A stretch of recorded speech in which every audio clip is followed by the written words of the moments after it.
In today's video, I'm going to tell you if you are a owner of Prime Speed 400 or Scram 400x, so you must be wondering how to adjust the headlight of your motorcycle. So if you closely see, if you closely look at the headlight, there is no way you can adjust the bulb.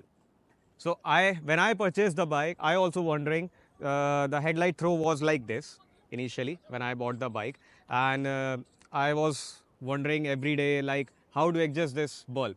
So later on when I checked the motorcycle, I find out there is a very simple hack to adjust the motorcycle headlight, and that is, see, there are bolts over here. One is here and another one is here. So this whole headlight is being in such a way that you can adjust the headlight like this. So right now it is on the uppermost setting, and similarly if I do it like this is on the lowest setting. So it is up to you whether you want the throw below, you want the throw in the middle, or you want the throw on the higher side.